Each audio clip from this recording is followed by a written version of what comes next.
Hello everyone and all. Welcome to the session, day 2. My name is Raghuram. I'm the program manager here in Innomatics Research Labs. So hope my voice is audible, right? You can ping me in the chat. Yes. So guys, I just want to introduce one application where you can join our community, and that is Discord. Let me tell you about Innomatics Research Labs.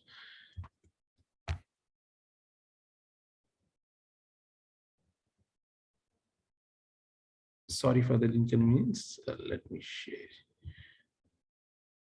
Yes. So hope we started our journey in 2018, and since then we have launched a couple of batches. We are happy to say that we have launched more than 150 batches. And our methodology is something like we conduct the live classes, daily mentoring support. Along with that, we provide the placement assistance as well. So all this, we try to connect. What we try to do is we try to keep everyone in a, all our alumni in a single platform, that under a one roof. In order to create the flexibility of getting and giving the access to our students, we have created a server in Discord community. And Discord is something like you can consider it as a WhatsApp group where everyone of all the you can see on the screen, right? You can see all the data science, all the Innomatics people are at the right side. You can see now at the right, the data scientific technical team of Innomatics Research Lab, and as well as this is me, Raghuram, this is me, and also along with me there are our students as well. So we try to keep everyone on the same community, and in order to give the more flexibility, we have created the Discord community. So in the left side, you can see there are text channels where we do a lot of announcements. See, what we try to do is we try to conduct industry connects, interview preparation sessions for our students to help them getting placed in during their during their placements. And also you can see on the screen right now, you can see that we announce the sessions and whenever we are going to conduct them. You can see on the right side on the screen now. So this week we are going to conduct in Python concept, some kind of industry driven interview driven conceptual understanding for to get people get refreshed and as well as getting placed by learning it much better way. And also all the updates regarding the internship, industry connects and hackathons, we do a lot of these activities, and we try to announce them whenever we are conducting hackathons. You can see all these activities whenever we are we are going to conduct, and this is like for open for everyone. So we request every one of you to join our community so that you can also have that access whenever we conduct such kind of activities like hackathons, and guest lectures or interview preparation sessions, so that it will help you out fancying your chances in making a good career in data science. So these details I've posted in the chat window. Request you to create this account which we have posted in the chat. If you want, I can re-share that the message. Please follow the instruction that we have given in the chat, and request you to create and join our server so that you can also have the access of all this information. Also, you can see people who are placed as well. So you can see on the screen now, people have got placed. And recently one of the guy also got placed last week itself. There were a couple of placement been happening as well in Innomatics Research Lab, and these people are coming from both technical and non-technical as well. It's not that only the technical people. We always have the mixture of technical people and non-technical people. And we conduct a lot of interview preparation sessions and resume building. We also, our placement team is such a active, so they always conduct some sort of activities for them, to upscale, not only technical, also also from the soft skills point of view. So always we try to this our placement team loves to conduct the session where they can help the students to fancy their chances and getting better opportunities, not only technical as well as the soft skill based. So we create a channel for them to know what sort of activities we are conducting. And similarly, the placement team also, what they try to do is they post whatever the job opportunity they get. Recently there were a lot of activities when companies are coming, and you can see that all the job related information will be posting it to the students, so that whoever feels like eligible, and they can apply it, and they can part of the interview process. So in order to have this kind of information, or not, you can join our Innomatics server, and you can also be part of it. Okay, so from here, please find it in the Zoom chat, and and you can join it, and you can also be access these accessories. So Rohan, from here, and I'm handing over to you. You can have the control.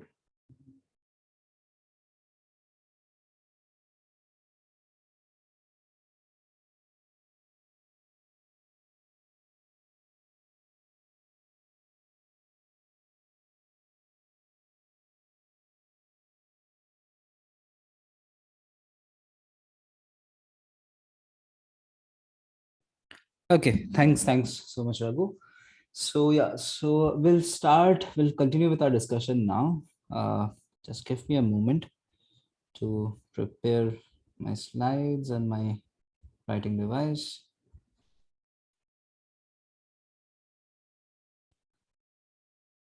Okay.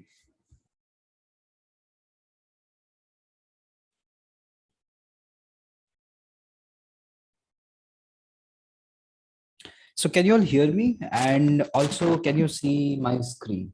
So can somebody quickly confirm if they can hear me as well as see my screen? Okay. Okay, thanks. So then we'll begin today's session. So this is where we left yesterday. Okay. We briefly discussed what is AI, right? What is ML? What is DL? What's the relationship between them, right? We saw this, that AI is like a superset. It's like a set of tasks where we would like our machines to behave intelligently. That's like the general purpose goal in AI. Let me move this to full screen.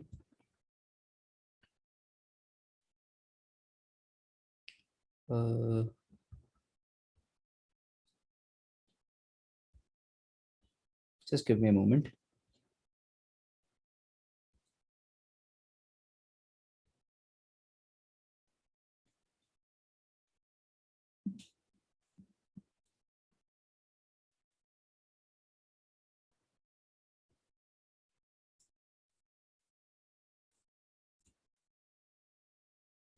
Just give me a moment, huh, guys?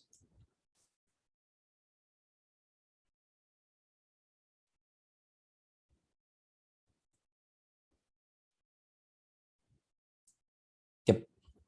I guess now everything is fine. Okay.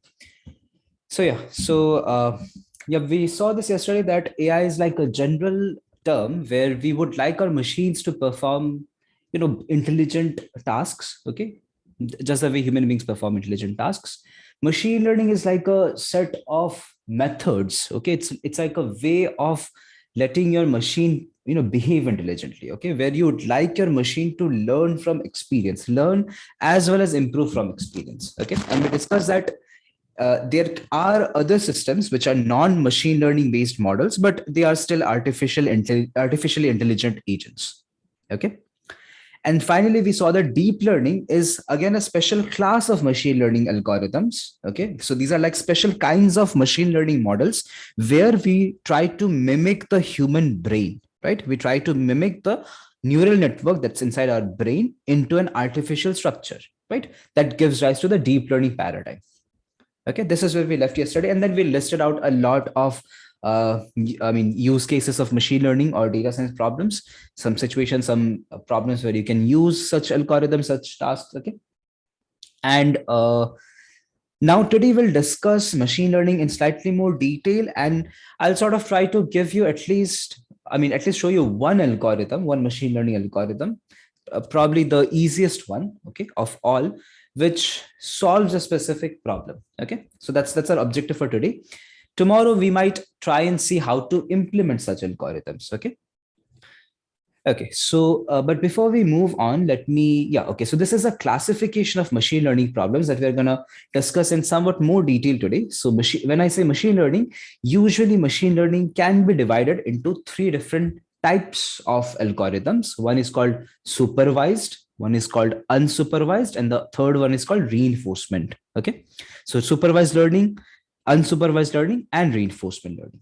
Okay, so we'll see these three classifications in somewhat more detail. I'll switch to my tab and we'll write and see these three things in somewhat more detail. Okay, but before we move there, let me just show you these slides. So I think we discussed this diagram in yesterday's session where I said that this is like the neuron that's present inside your brain. There are like some 100 or 200 billion such neurons inside your brain. Okay, and when we try to mimic such an architecture into our computers, we denote the neurons with these circles. Okay, and there are some connections, blah blah blah. Okay, so I mean, currently this particular diagram won't make much sense to you. Okay, but I mean, just this is like one neuron, and this neuron is like connected to multiple other neurons. Okay, that's what I want you to observe at this slide. Okay, in this slide.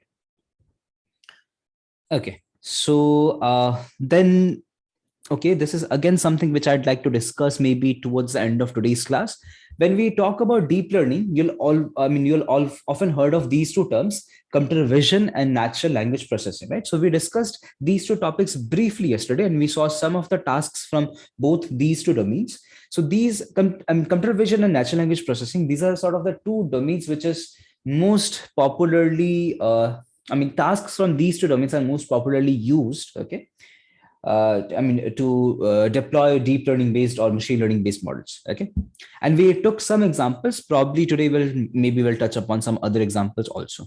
Okay, and these are sort of the applications in natural language processing. So you guys had given me I think a more comprehensive list than this. We have spam detection here, sentiment analysis, language translation, speech recognition, chatbots, spell checker, blah blah blah. Okay, so all of these are like applications in the domain of natural language processing.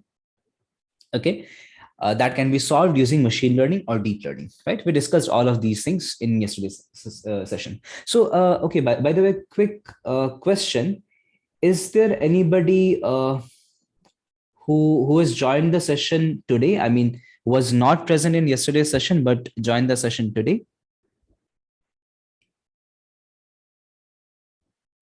If there is, okay, Karthik has raised his hand. Okay, so then I'll just I'll just briefly talk about all the things which I've spoken yesterday. I'll just revise the topics that I covered yesterday. Okay, I didn't cover many things in yesterday's session, so it would be a quick reminder of what we covered. Okay, so this is natural language processing. Similarly, you have a bunch of applications in computer vision. I'll just revise the ones that we had covered in yesterday's session. And yeah, so I'll come back to job opportunities in data science and the remaining sort of what are the tools that you require to be a data analyst or a machine learning engineer? What are the market trends? Okay, and what's a roadmap to become a data scientist? Okay, I'll discuss these things probably towards the end of today's class or maybe in tomorrow's session. Okay, but now let me switch over to my iPad and let's quickly recall what we did in yesterday's session, and we'll move forward from there. Okay, in the meantime, if you have any questions, if you have any queries, please feel free to ask. If you want me to unmute you, okay, I mean, by default, all of you are muted. So if you want to ask a question, either you can write it on the chat or you can ask me to unmute you. I'll unmute you and you can go ahead and ask your question. Okay. Okay. So any questions before we begin? Okay, so if you have any questions, you can write it in the chat, and make sure that you send, I mean, when you're writing in the chat, just make sure that you send it to everyone. Okay, in that way, I mean, your question or your, comment, your suggestion would be visible to everybody. Okay. All right. So let's quickly recall what we saw yesterday. So we saw this difference between AI, ML, and DL, okay, deep learning. So AI stands for artificial intelligence, ML stands for machine learning, and DL stands for deep learning. Okay. So AI is like a broad sort of tasks where we would like our machine to imitate human intelligence. Okay. That's a goal in AI. Okay. Machine learning is like a model. It's like an algorithm. I hope everybody understands what the term algorithm. Algorithm is like a stepwise process to perform something, okay, to complete a task. So I would like my machine or my computer or my, whatever machine you are holding, mobile, robot, a self-driving car, iPad, whatever. I would like that machine to perform in an intelligent manner, okay, behave optimally, right? How do I do that? I can do it using some machine learning algorithm. Okay, so it's a part of AI. Okay, and deep learning is again a part of machine learning. So in deep learning you use specific kinds of machine learning algorithms. Okay, so there are non deep learning based models which fall in the machine learning paradigm. Okay, so there are some models here. Okay, but in deep learning you use specifically neural networks. Okay, here you use some other kinds of models also. Okay, and we saw what neural networks are. So the this artificial neural network which is used in deep learning, okay, they are sort of uh, designed keeping in mind the architecture of the human brain. Okay, our human brain is composed of many number of neurons. They are like connected with one another, and they pass messages or information to one another. Okay, so if you feel something to be hot, okay, that particular sense, okay, your sensory organ, your finger or maybe your hand, okay, passes that information to your spine. Okay, and that spine, the spine has multiple neural connections, and that sends the signal to your brain. Okay, and then the brain sends a signal back to your hand, okay, to lift the hand from that hot material. Okay, that's how this entire process of passing signal and behaving happens in human beings. Okay, and now our objective here is to sort of try and mimic the architecture of the neural network, okay, into a computer, in the hope that because human beings are very good at performing intelligent tasks like driving a car or recognizing a face or analyzing the sentiment of a specific sentence and so on and so forth. So the hope is that if we can somehow mimic the architecture of a neural network into a computer, the computer would also be able to perform in an intelligent manner. Okay, these models are deep learning based models. Okay, why the term deep? Because this is a artificial neural network model. Okay, why artificial? Because it's not a naturally occurring neural network. Okay, so natural neural network would be something which is inside our head. Okay, because we're sort of trying to replicate the architecture into a computer, it's called artificial neural network. Okay, so these are like neurons. Okay, these neurons are connected with one another. So this neuron sends message to this neuron. Okay, this neuron sends a message to this neuron. Okay, and so on. This is how the connection works. And now this is like layer 1, this is layer 2, this is layer 3, right? So you could have multiple such layers, one on top of the other. Okay, now if you have many number of layers, 100 layers, okay, or 200 layers, then it's like a very deep model, right? You have many layers. It's a deep model. Okay, that's why such models are called deep neural networks. Okay, and this entire paradigm is therefore called deep learning. Okay, and it has become extremely popular since I think 2012. Okay, and then we went ahead and discussed a bunch of applications from these four broad areas. The first is natural language processing. So natural language means any language which is spoken by human beings. Okay, so we discussed discussed a bunch of applications like machine translation, which is like a translation of a language, say maybe from English to Telugu, okay, or Tamil to Hindi, and so on. Then sentiment analysis, where you'd like to analyze the sentiment of a particular sentence. Okay, maybe somebody has given a review of a product. Okay, you'd like to read the sentence and decide what is the sentiment associated with the that particular review. Is it like a positive review or is it like a negative review? Okay, and I mean, you would not like to give such sentences to a human being and decide, I mean, take the decisions from him or her. You'd like your machine, your computer, to do it in an automatic way. Okay, that's a task. Spam detection, again, it's something which you might have seen. I mean, your email client detects spam emails and sends them off to a different folder. Okay, does not collect spam emails into your inbox. Okay, then smart assistant or chatbots like Alexa. Okay, I mean, these systems are extremely intelligent. You give instructions to them in natural language, in English. These days, I think Alexa also supports Hindi, so you can give instructions in one of these languages, and Alexa performs that task. Okay, or text completion. So here, I mean, if you write something on your email client, okay, then I mean, the email client provides you with suggestion for the next few words. Okay, that's a task of email text completion. Okay, in computer vision, you'd like to do face detection. You'd like to unlock your phone only when the correct face is detected. Okay, OCR stands for optical character recognition, where you'd like to recognize a specific character, handwritten digit. Okay, would like to recognize it.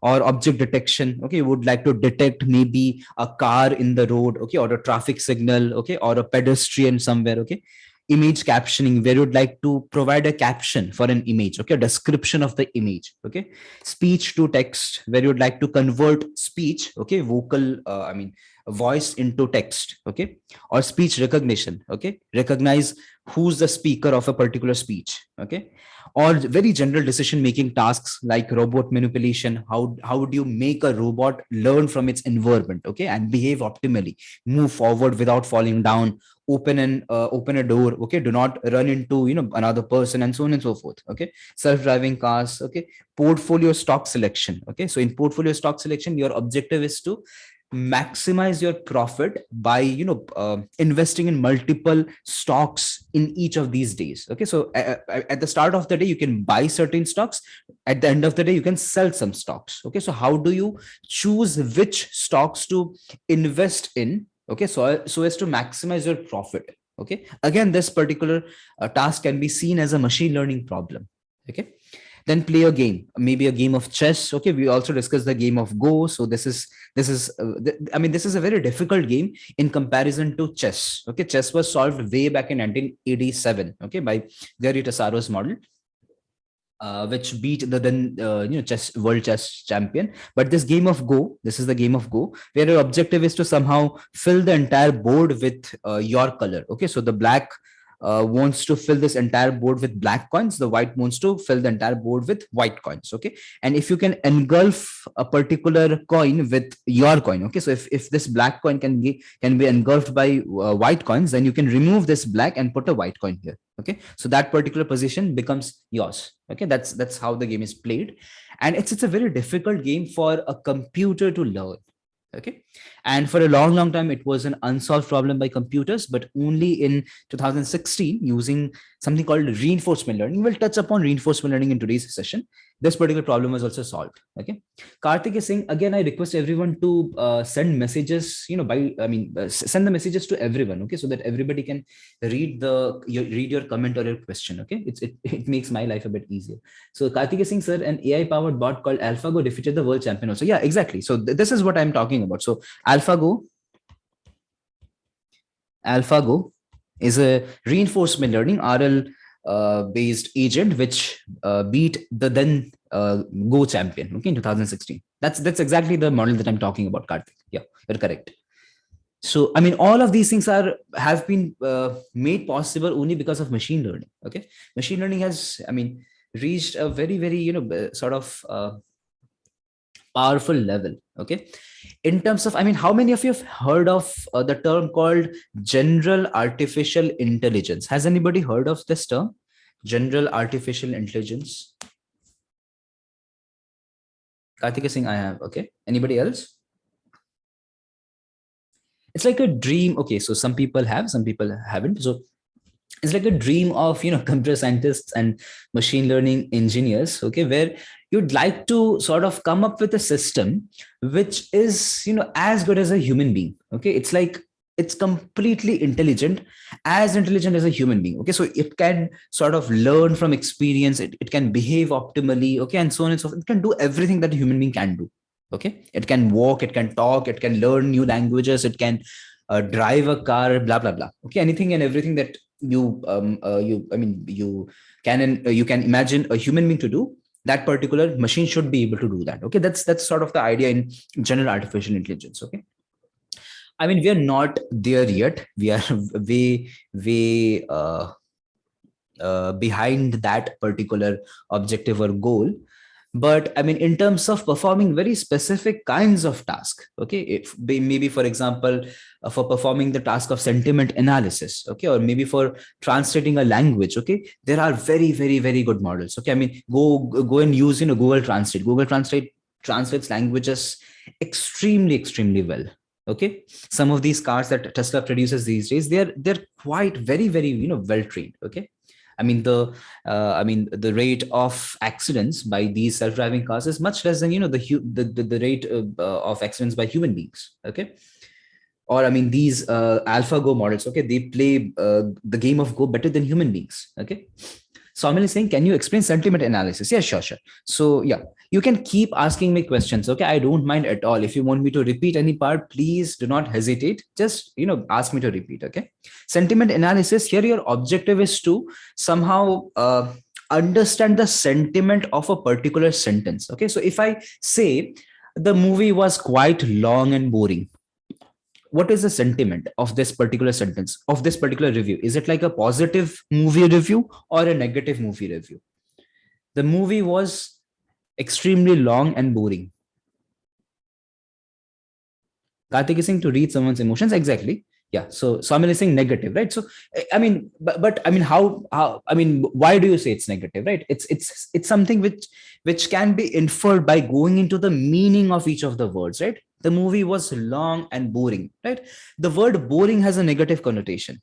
Okay.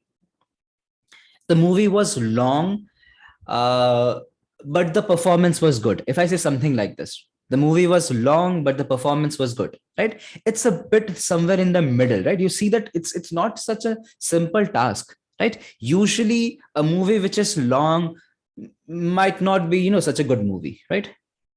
Or maybe if I say the movie was slow, but but interesting. Okay, so the initial part, the movie was slow. It's like it has a negative connotation. But after that, I say but interesting, right? And then and there, the entire the entire sentiment of this sentence changed, right? So you see that it's not an easy task. Okay, that's a task of sentiment analysis. Okay, and we would like our model to perform this classification. Okay, we're trying to classify a review, okay, or a sentence into a positive sentiment or a negative sentiment. Okay, it has huge applications in the industry. Okay, so that's a task of sentiment analysis. I hope that's clear. I think Saumil had asked this question, so I hope this is clear. If you have any more questions, you can ask. Okay. Yeah. So okay. So now let's move ahead. So we have briefly discussed what we discussed in yesterday's session. Today we'd like to go in somewhat more detail. Maybe try to solve a very simplistic problem in machine learning. Okay. But before we move to that problem, is there any question? Do you have any question? Do you want me to discuss any point in somewhat more detail? Okay. You can ask them now, or if you have any comment. I'm also fine with, if you're sort of confused whether you should, whether you should jump to data science or not, what are sort of the job prospects in machine learning, you can ask all such questions in the chat. Okay. This particular workshop is sort of designed to help you appreciate, understand machine learning, okay, in a bit in more detail. Okay. So as to open this black box and show you what's inside machine learning. Okay. So any kind of question, you can ask them. Okay, so Karthik is saying, what is OCR? OCR stands for optical character recognition. Okay, here your objective is to detect handwritten or recognize handwritten, say, digits or letters. Okay, so if I write, say, 7, okay, handwritten 7, okay, and I take a photo of this, okay, somehow my machine should detect that this is the number 7. Okay, that's a task in optical character recognition, OCR. Is this okay, Karthik? Nilesh is saying text completion. Okay, text completion is like completing a sentence. Okay, if I write, I have to cancel today's. Okay, I just said I have to cancel today's. Okay, and then my email client prompts meeting. Okay, I mean you might have seen such such a thing in your email client, right? If you write a sentence, automatically the email client provides you with a suggestion to complete the sentence. If I write I have to cancel today's, okay, it would suggest meeting and full stop, right? So that's the task of text completion. You're completing an entire sentence. Okay, so that's again a machine learning task. Okay, given half of the sentence, can my machine predict the remaining half of the sentence? Okay, I hope that's clear, Nilesh. If you have any other question, please do ask. Sai is asking, how does a Netflix or Amazon Prime suggest movies? Yeah. So that's something which we talked about yesterday, right? I think we talked about recommendation engines yesterday. That it's called a recommendation engine. Okay, where Netflix or Amazon Prime or even YouTube, okay, or even Amazon or Flipkart. Amazon or Flipkart also show you some ads, right? They show you some products, right? And it would like to show you those products, okay, which you are most likely to buy, okay, or show you such recommendations of movies or series which are most likely to watch. Okay, so it uses machine learning. It takes data, okay, it uses your data, your watching patterns, okay, on Netflix or Amazon Prime, your age, your gender, okay, and a lot of other things to come up with a suggestion. Okay, now if you go ahead and watch that particular movie, okay, whatever is suggested to you, that movie or that series, it receives a certain reward. Okay, it receives a positive reward because you have watched the movie. If you do not watch the movie, it receives a negative reward. Okay, and in this situation, in this scenario of positive and negative rewards, somehow it has to keep, it has to keep showing you recommendations. Okay, that's a task. I cannot go into the details of how to solve this task because that requires a lot of background knowledge on machine learning. But yeah, so that's a task. Okay, and it uses machine learning in the backend. Okay. Yeah. So I think is saying it's a recommendation algorithm under unsupervised associated learning. So these days, a lot of these recommendation engines actually use reinforcement learning. Okay, which is sort of my area of expertise. It uses, I'm not sure if you've heard of this particular paradigm. It's called bandit algorithms. Okay, so go back and search for bandit algorithms. Okay, bandit algorithms have, these days people use this particular paradigm to solve this task of recommending certain movies or ads to show to the user. Okay, bandit algorithms is like one kinds of algorithms in this reinforcement learning paradigm. And yeah, let's move ahead and let's talk about these three paradigms in somewhat detail now. Okay, so now we'll move inside machine learning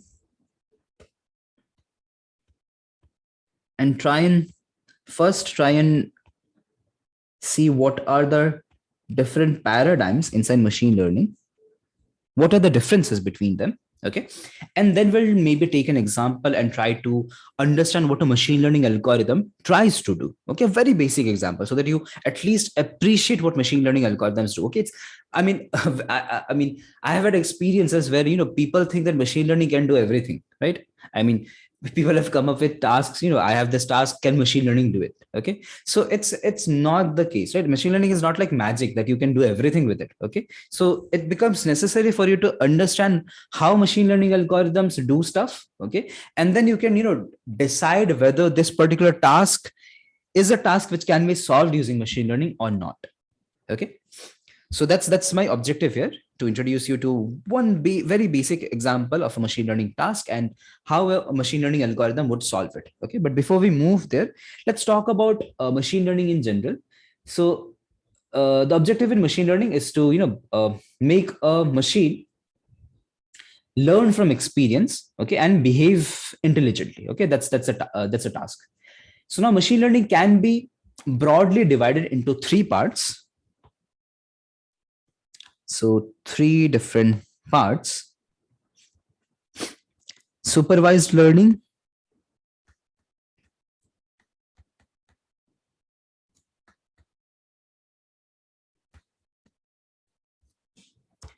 unsupervised learning,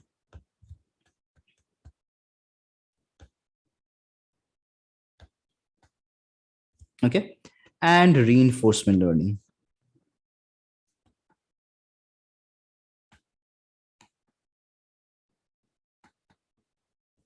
Okay, let's understand the differences between these three different types of machine learning paradigms. Okay,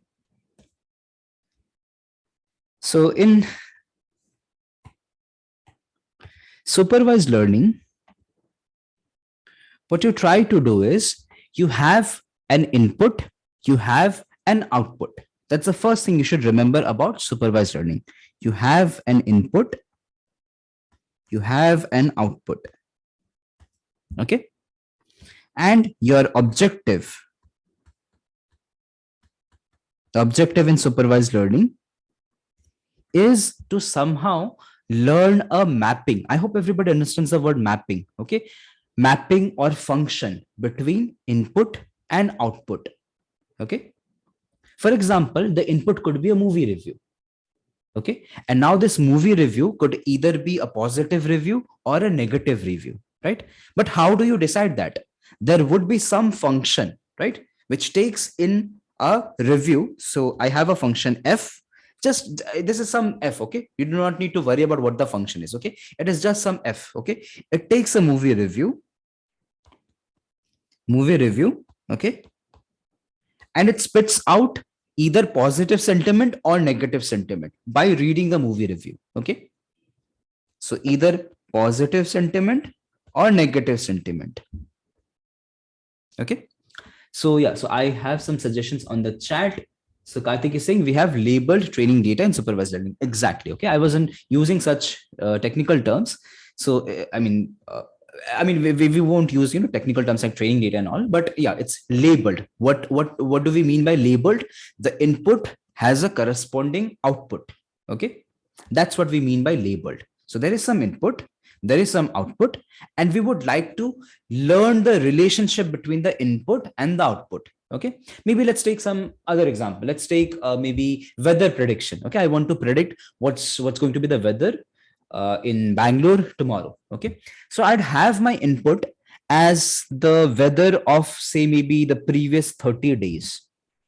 Okay, and from that input somehow I have to map to the output, which is tomorrow's weather. Okay, is that making sense? Or maybe let's take the example of machine translation, right, where we would like to translate say English into Hindi, right? Then I have a sentence in English, okay, and I have a sentence in Hindi, right? The sentence in English is your input and the sentence in Hindi is your output. And somehow you have to learn a function, learn a mapping between the English sentence and its corresponding translated sentence in Hindi. Okay, a mapping between the input and the output. Is this making sense to everyone? Do you have any question? What is the objective in supervised learning? How that is achieved, it's a separate question. Okay, that's a separate question. We are not trying to answer that question yet. Okay, we might try to answer that question maybe towards the end of today's lecture or tomorrow's lecture. But is the setting clear to everyone? What is the objective in supervised learning? You have an input, you have an output. Somehow you want to learn the function between the input and the output. Okay. So is this clear? And mind you, the function between the input and the output is not necessarily an easy function, right? If you want to translate English into Hindi, right, it's not an easy function, right? I mean, do you know the function to that is there between say English and French? You don't, right? Because you don't know French, you cannot translate an English sentence into French, right? But if you know say Hindi, right, then you can translate an English sentence into Hindi, right? So this function that is there between the input and the output, that's not necessarily an easy function. In supervised learning, our objective is to somehow learn this function from examples. Okay, so the model would be shown a lot of English to Hindi translations. Okay, somehow it will keep on reading it, and somehow learn this function. Okay, or maybe in the task of sentiment analysis, where you have a movie review and you have the corresponding sentiments. Okay, so somehow at first you have to give a lot of movie reviews to the model, okay, and their corresponding sentiments, whether the sentiment is positive or negative. Then the machine or the model would go through all of these data points, all of these different movie reviews and their corresponding sentiments, and somehow learn this mapping between the input and the output. That's the objective. Okay, so I hope I have been able to drill down this idea that supervised learning tries to learn. So let me finally write this: learns mapping or a function between the input and the output.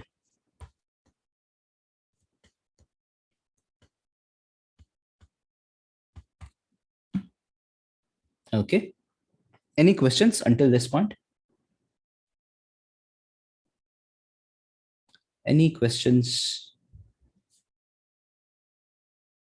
Okay, so then let's move to unsupervised learning. Okay, in unsupervised learning, you have input, but no output. You do not have any output. Okay, and your objective, it's like a broad objective. Okay, the objective is not very clearly defined. Your objective is to somehow find patterns in the data. I'll give you an example. Okay, I'll give you a specific example of unsupervised learning. So I guess everybody has gone to a supermarket sometime in their life, right? So if you say buy bread, okay, in the supermarket, can you tell me what's the most likely next product that you're going to buy? If you are buying bread, Karthik, I'll come to your question sometime, huh? So if you buy bread, what's the next item that you're going to buy? Okay, so Saundar is saying jam, Saumil is saying eggs, any other, butter or milk. Yeah, right. So I mean, these are sort of the things that you are going to buy next, right? So I'll just take the example of say butter. Okay, so if you buy bread, you're very likely to buy butter, right? But I mean, if you buy bread, are you likely to buy a sock? No, right? I mean, bread to sock, or let's make it shoe. Okay, I mean, if you buy bread, are you likely to buy a shoe? Not really, right? I mean, bread has no relation with shoe. I mean, you're buying bread at a point and then you go and buy a shoe. That's not like related, right? But somehow bread and butter is related, or bread and milk is related. Bread and jam is related. Okay, bread and eggs are related, right? So can we find such patterns in the data? First, notice here that there is no output. Everything is input. Bread is input, butter is input, milk is input, bread, shoe, socks, everything is input. Okay, so at the end of the day, what you have is like the receipt of a customer who buys multiple things. Okay, he buys bread. Okay, he buys butter. Okay, maybe he buys shoes also. Okay, maybe he buys, I don't know, socks. Okay, okay, he buys jam. Okay, blah blah blah. He buys a lot of things. Okay, this is like the receipt of one customer. Okay, you will have such multiple receipts. Okay, you'll have multiple such receipts. Now the question is, can you mine such or find such patterns in the data that whenever a customer buys bread, he's also likely to buy butter, right? If you have many instances of bread and butter together in many receipts, right, then there exists a relation between bread and butter. Correct? Is this making sense to everyone? Is this making sense to everyone, or does anybody want me to repeat?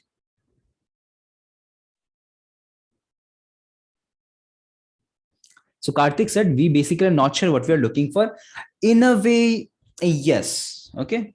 In a way, yes, but I mean, I mean, more or less, we do know. Okay, we do know what we want to sort of find. For example, in this case, we want to find relationships between different items. Okay, but I mean, you don't have a clean sort of a situation. I mean, as you have in supervised learning. Okay, so there's no input output mapping kind of a situation. Okay, there might exist such relationships between the inputs, there might not. Okay, so yeah, so is this example clear to everyone what we're trying to achieve here? If it's confusing to anybody, please do tell me, I'll repeat it again. Okay, so this particular task has a specific name. This is called market basket analysis. This task is called market basket analysis. Okay, and algorithms which are used to solve this task are called association rule mining. So if you've taken a class on data mining sometime, you might have come across this particular algorithm, association rule mining. Okay, by the way, this entire paradigm of association rule mining was started by an Indian computer scientist. I think I forgot his name. I think his name was Rakesh Agarwal. Yeah. So and this did become very hot topic in computer science for a long time. It was started in, I think, in 90s, sometimes in 90s. Karthik is saying, yeah, association, dimensionality reduction, clustering. Yeah, these are also like tasks in unsupervised learning. But I mean, we won't go into those tasks as yet. Okay, we might discuss them later on. Okay, but is this idea clear? I want you to pay attention to this fact that here we do not have output. There's no output. We're trying to find some patterns in the input itself. Okay. In supervised learning, we specifically want to find relationships between input and output. Okay. There is some input, there is some output. Is this making sense? Does anybody want me to repeat?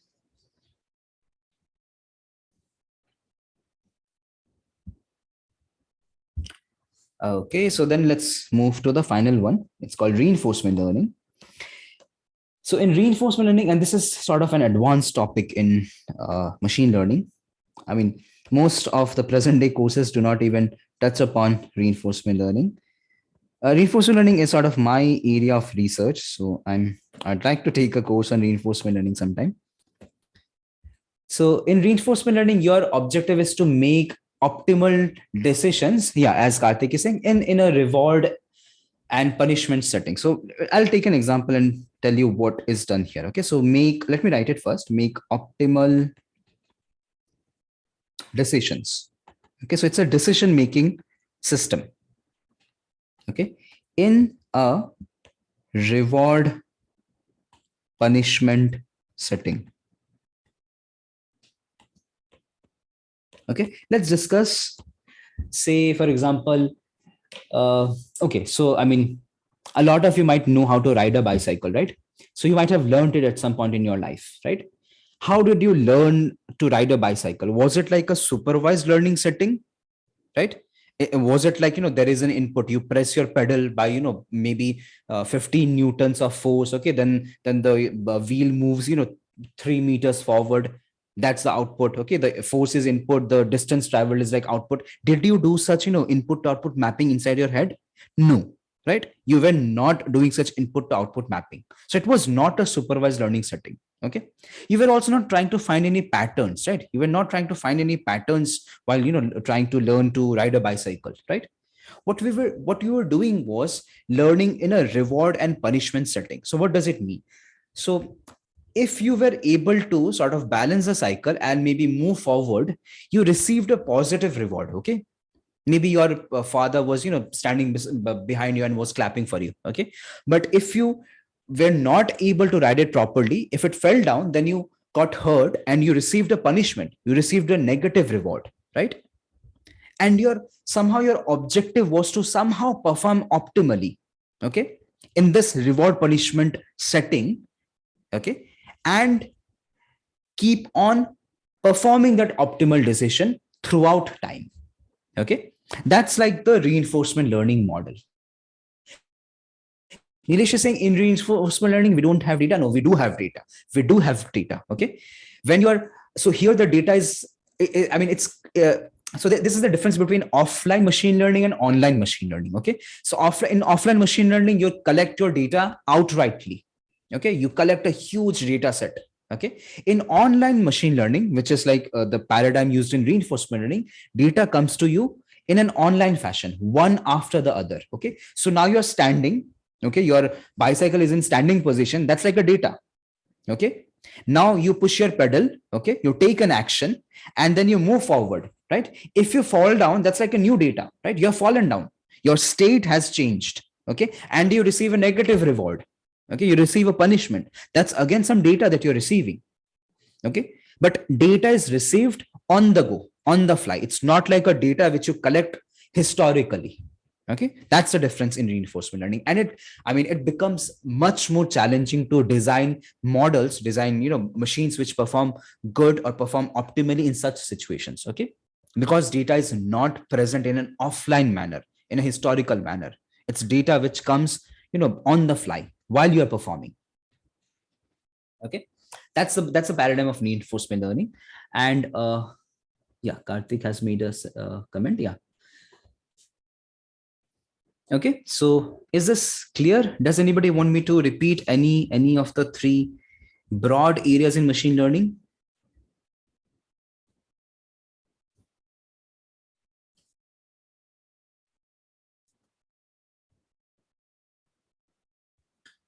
Okay, so I hope this is fine.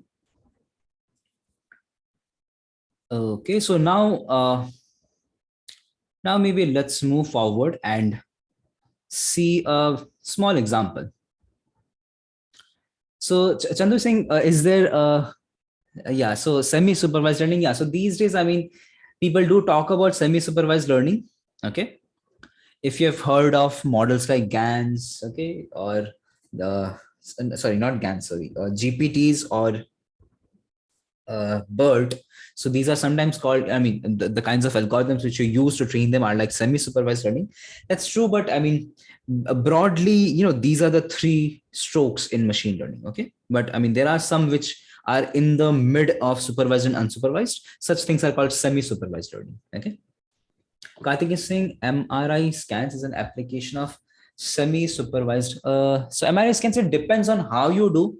Okay, so see, I mean, the task in itself might not be suggestive of whether it's a supervised learning task or an unsupervised learning task. Okay, I mean, it depends on how you are viewing this entire task.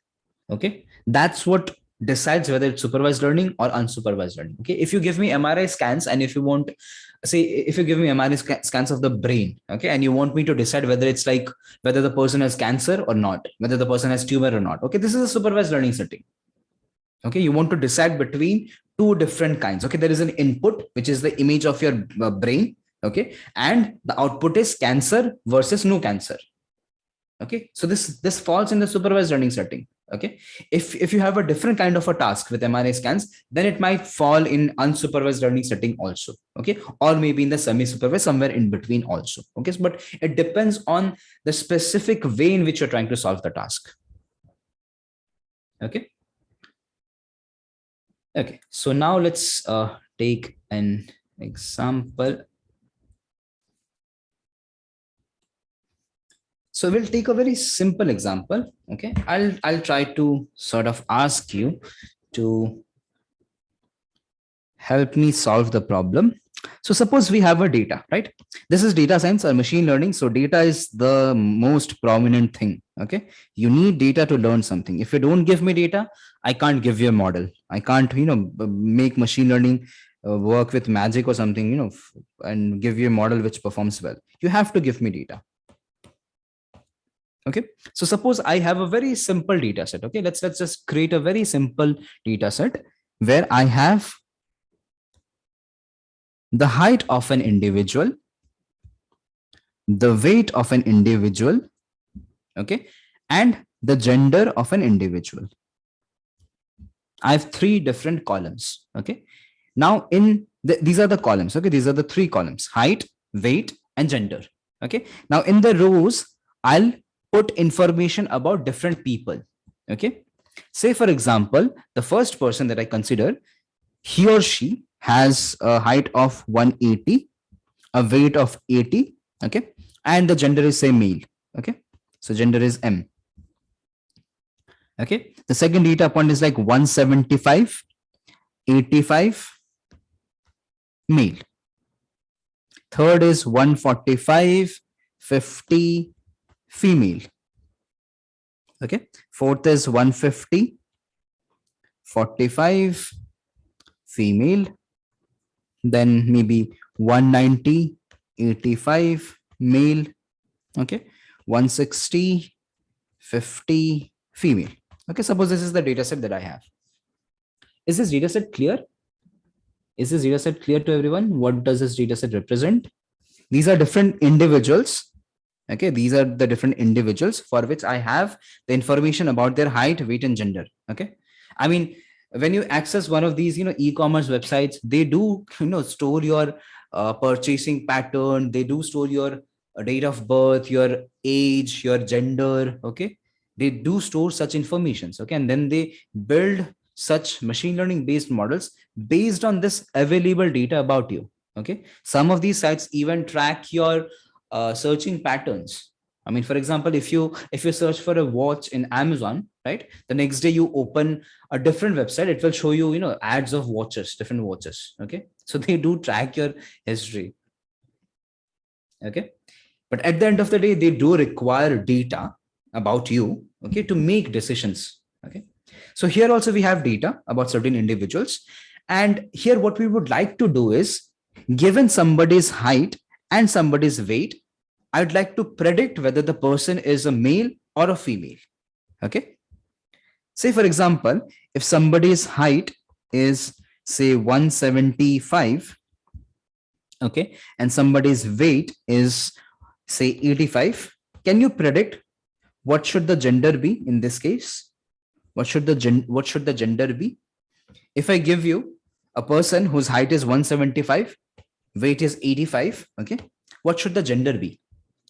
So Sandhya is saying male, Saumil, Karthik are saying male. What about others? So everybody is saying that it should be male, right? Why? You go back to your data set and you see that there is a point 175, 85, and the gender is male.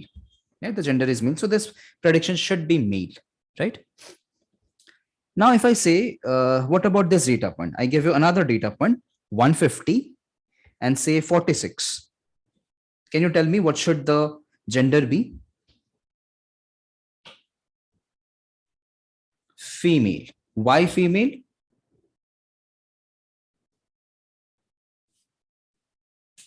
Why do you say female?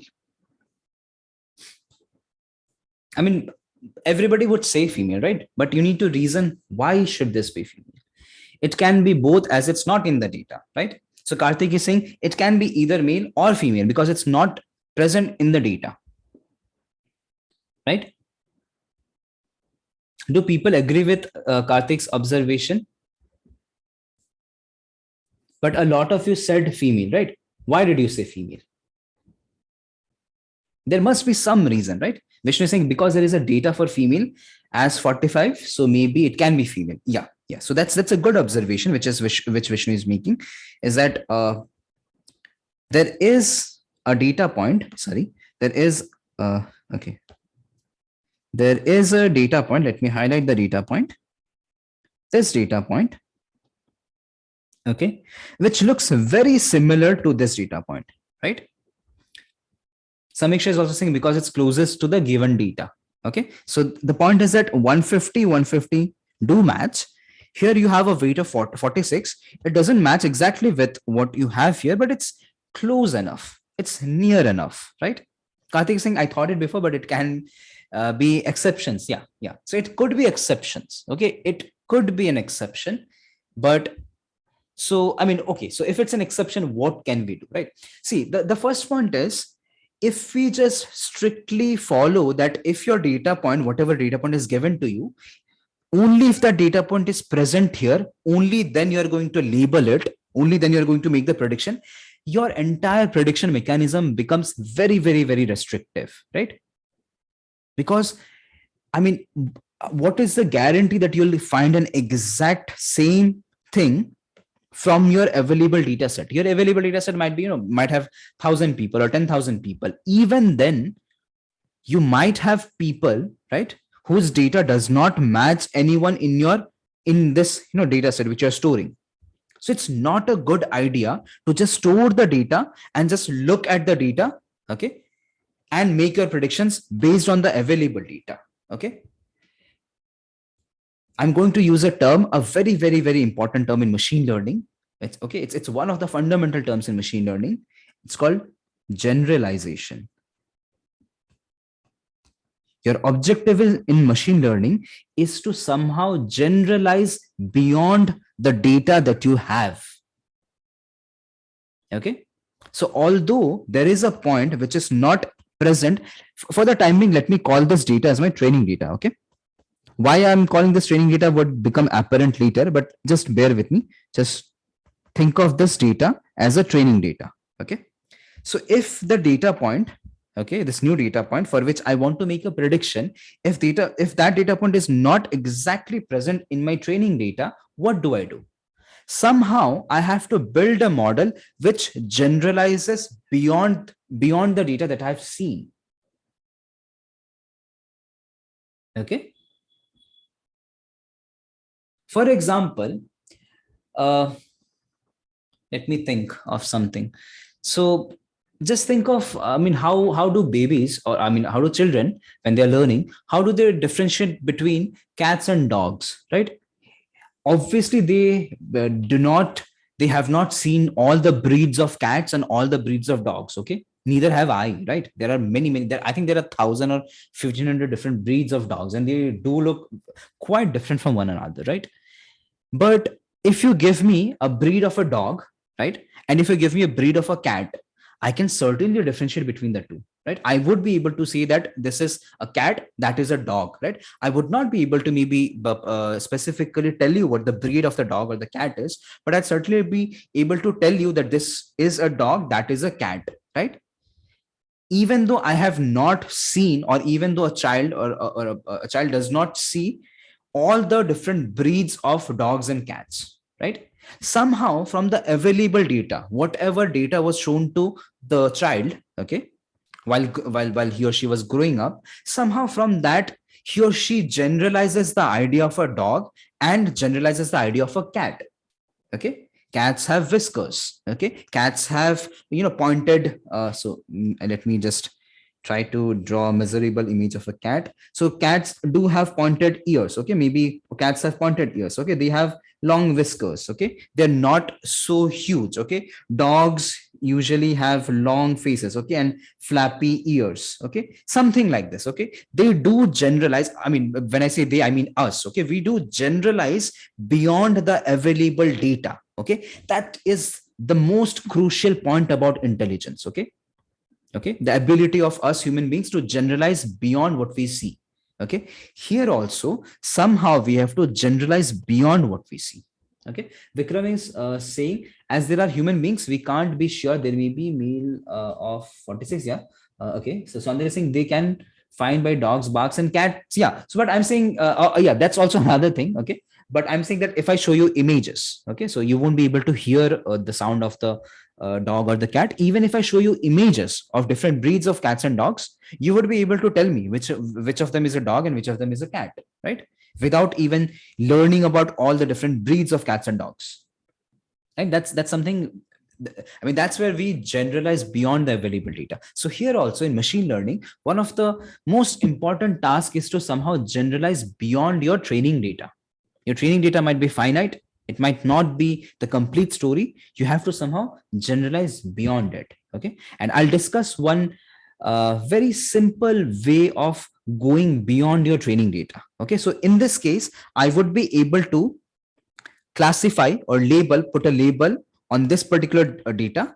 I would not be able to put a label on this data if I did not generalize. If I just stick with finding the data set here, I would not be able to do it. Okay. But now let me discuss a certain way of doing it. Okay.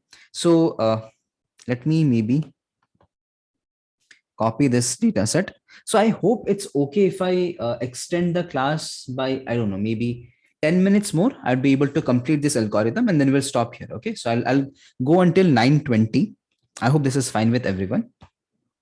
Okay. I mean, we planned for a class from 8 to 9, but I mean, we didn't start at 8 and I just want to complete the topic. Okay. So I hope this is fine with everyone. Okay.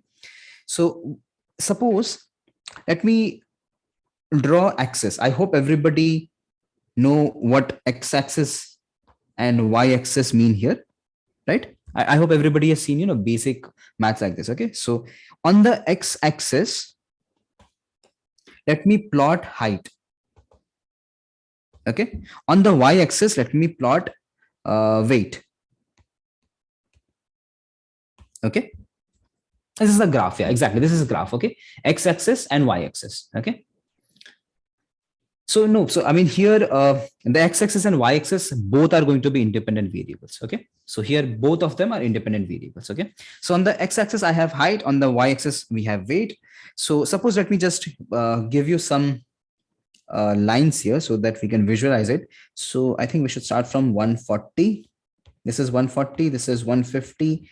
This is 160. This is 170. This is 180. This is 190. Okay. And in here, maybe let's start from 40. This is 40. This is 50.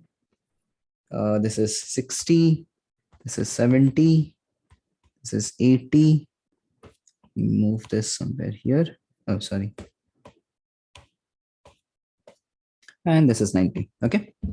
Now let's try to plot these data points. Okay. So the first point, 180, 80, right? So does everybody agree that I should put the data point maybe somewhere here, right? 180, 80, right? 180 height and 80 weight. Is this clear to everybody? 180, 80. Fine. Okay. Next, let's plot this particular data point, 175, 85. Okay. So 175 and 85, maybe somewhere here. Fine. 175. Okay. And maybe 85. Okay. Now, let's plot the male points first. Okay. So maybe this one. Okay. This is the last male point, 190, 85. So 190 and 85, maybe somewhere here. Correct? 190, 85. Okay. Now let's draw so these are like the male points. Okay. So green is male, right? I've plotted this point, and this point. Okay. Now let me plot the female points. So female points are 145, 50. So let me plot it with a different color, 145, 50, maybe this point. Okay, then maybe 150, 45, 150, 45, maybe here. Sorry. And then maybe 160, 50. Okay, so 160, 50. Okay, so we are done with the plotting. So these are the female points. Okay, so green is male, F is female.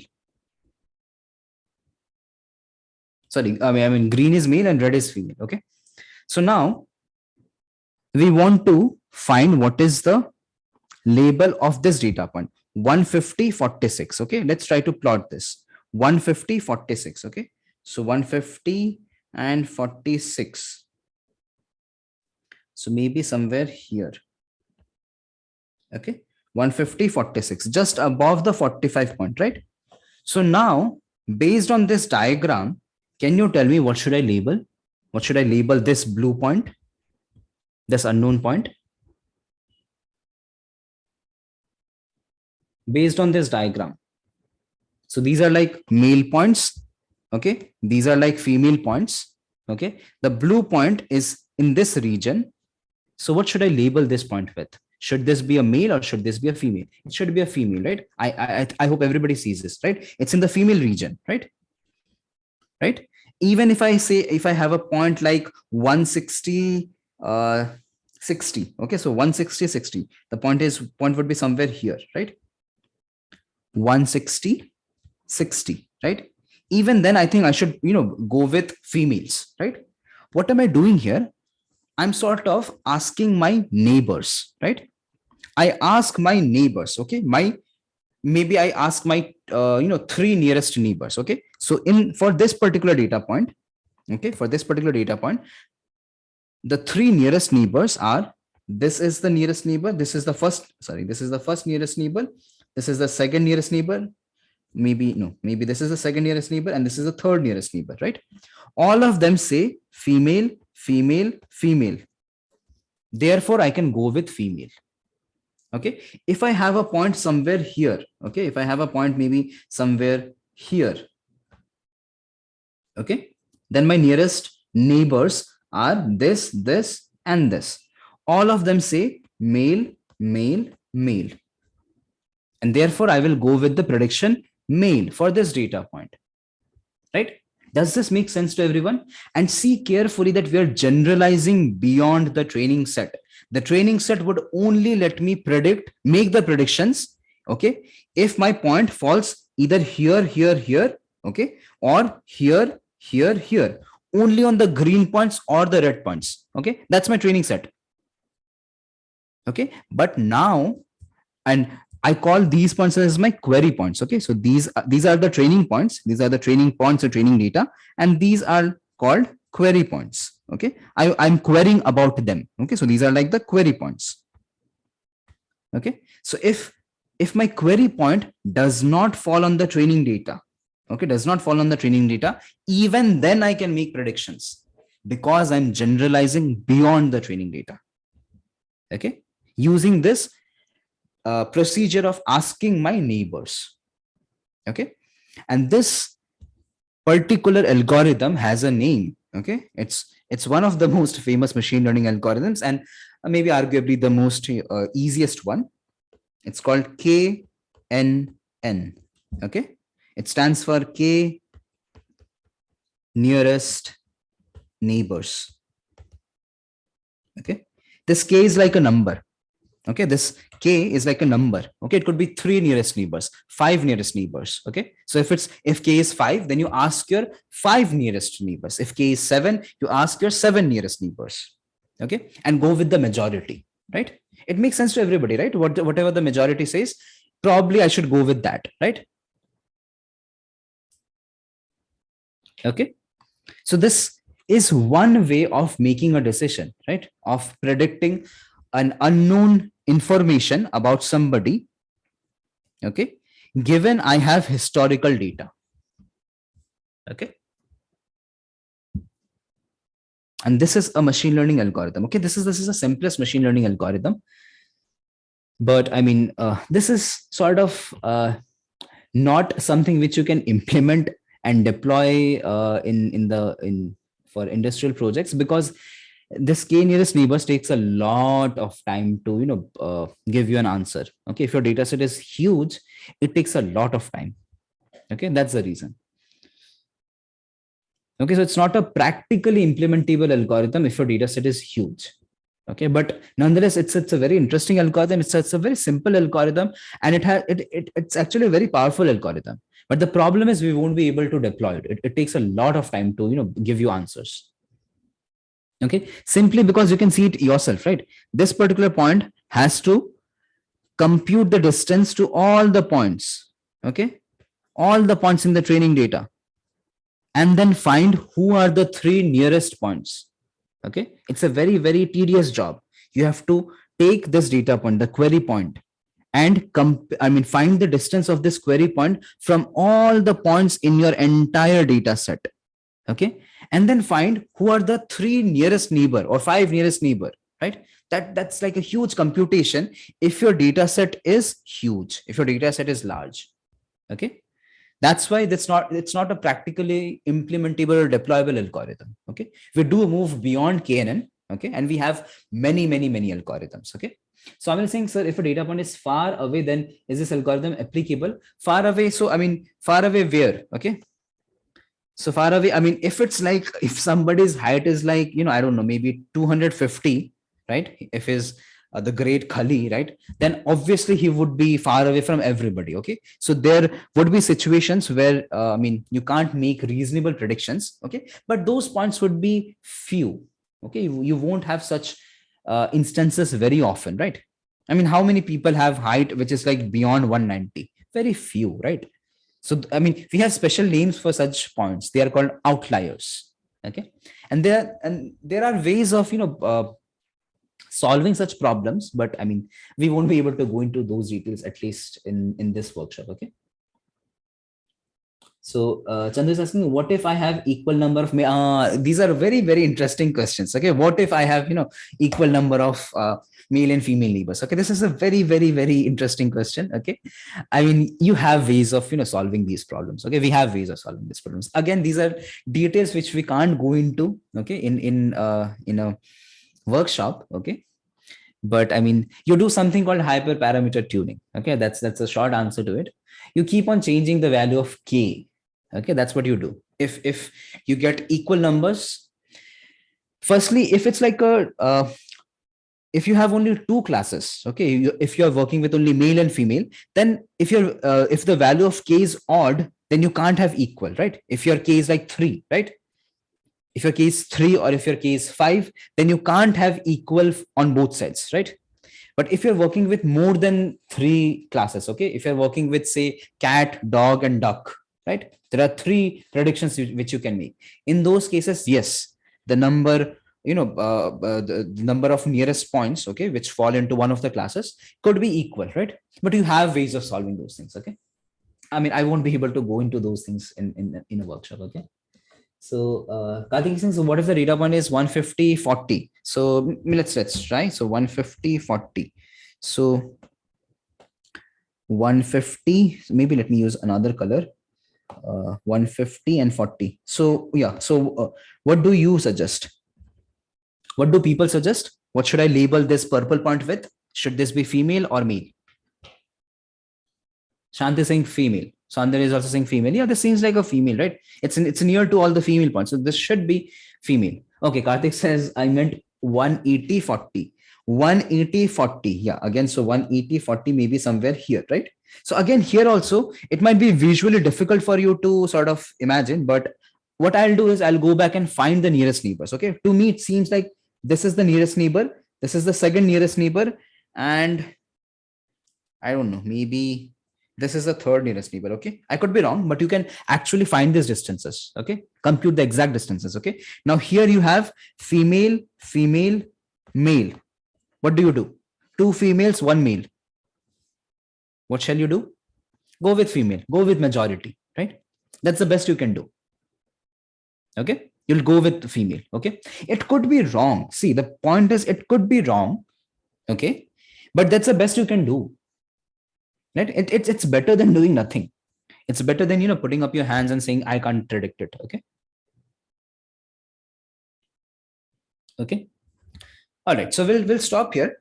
That's sort of the end of the discussion on the machine learning algorithm that I had planned for today. I think I won't have time to discuss the roadmap of becoming a data scientist or a machine learning engineer today. So I'll start with that discussion tomorrow. Okay, what are sort of the tools that you require to become a data scientist? Firstly, I mean, you do need some amount of knowledge of mathematics. Okay, to understand some of these algorithms, you need to learn one of the programming languages. Okay, maybe like Python to implement these algorithms. Okay. And you also need to learn statistics, okay, and so on and so forth, to understand and appreciate these algorithms. That's something which our course, our 6-month-long course that we provide at Innomatics, it sort of starts with Python. Okay, it introduces you to Python. So if you don't know Python, well and good, we teach you Python.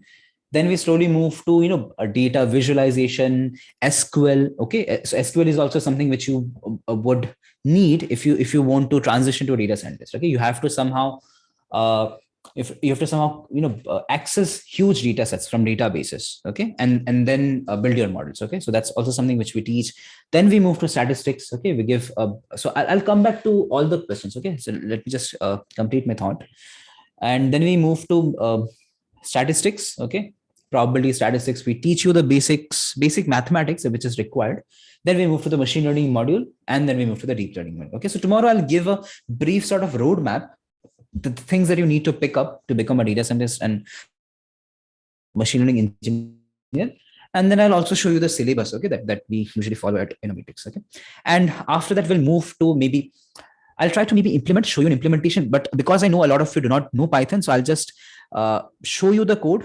Okay, show you an overview of the code. I won't go into the details of the code, but I'll show you maybe a code. Okay, and try to implement maybe k nearest neighbor or some other algorithm. Okay, we might learn some other algorithm and implement it. Okay, so that you have a fair knowledge of what happens in machine learning. Okay, so now I've completed the content of today's class. You can start leaving if you're in a hurry, but if you have any questions, you can keep asking them on the chat or you may also ask me to unmute you. Okay, Vikram is saying, sir, are you research associate at ISA Bangalore? Yes, I am. Karthik is saying, I have a little knowledge of Python. Okay, that's good. Can't we use k-means? So k-means is a different algorithm. K-means is an unsupervised learning algorithm. It's called, k-means is like k-means clustering. So it has got nothing to do with input to output mapping. So yeah, no, we can't use k-means here. Okay, it's a supervised learning task, and k-means is like an unsupervised learning algorithm. Okay. Okay.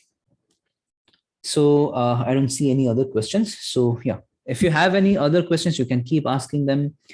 Jay Kumar is asking, also wanted to know how can we access to recorded session. So I'll have to speak to the team. I do not have access to the recordings because it's saved on cloud. I think probably it would be uploaded on our YouTube channel. Okay, the YouTube channel that we have for Innomatics Research Labs. We would be, or I don't know. Okay, I'll just speak to the team and I'll tell you how we would be able to access the recorded lectures. Okay. So I was asking, sir, what is test and training data? We'll talk about these things. We'll talk about these things maybe tomorrow. Okay. So yeah, just hold on to this question maybe until tomorrow's session. Okay.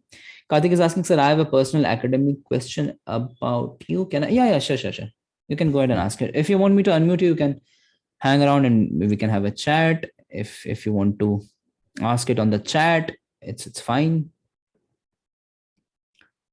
Any other questions? So Karthik, if you want me to unmute you, just do tell me to unmute you. Okay, I'll let you unmute yourself. Let me just give you the permission to unmute yourselves. Okay, so you can unmute yourselves now and you can ask questions. Okay. Okay, so that's like quite personal. I won't be sharing such information here. Okay. Okay. Jay Kumar is asking, JW, yeah, that's too personal.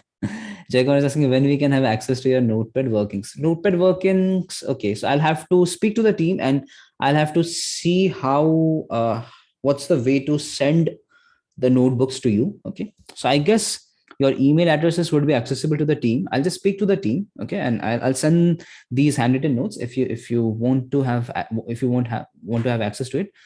The team would, I think the team can send emails to you or it can upload it somewhere. I'll just need to speak to the team. Okay. Okay. Vikram is asking, is DSA? So DSA, what does DSA stand for? Is it like data structures and algorithms? Okay, so yeah, so DSA, see, the point is data structures and algorithms is so basic to computer science that it's required in some places. Okay, it's not it's not like the principal thing in machine learning or in data science. It would be required when you're trying to implement some of these things. Okay, so when we try to collect data, okay, and when we store data, we might be storing them in terms of a list, okay, or in terms of a dictionary. So these are data structures, right? And if you have knowledge of algorithms, and you'd be able to sort of write the code in a much more cleaner way. Okay, so you don't need data structures and algorithms to understand machine learning algorithms per se. Okay, but to implement these things, a slight knowledge of data structures and algorithms might be beneficial. Okay, but the thing is, when we start our Python module, we do teach some of these data structures and all of these data structures which are essential. Okay, to implement machine learning algorithms or data science algorithms in Python. Okay, we teach all the data structures, arrays, lists, strings, dictionaries, hash, okay, sets, everything, and some of the basic algorithms also. Okay, like searching and sorting and everything. We do teach them so that you are comfortable with the idea of an algorithm. Okay, so that you can go ahead and implement machine learning algorithms also in Python. Okay. So that's like a long answer to your short question. Any other question?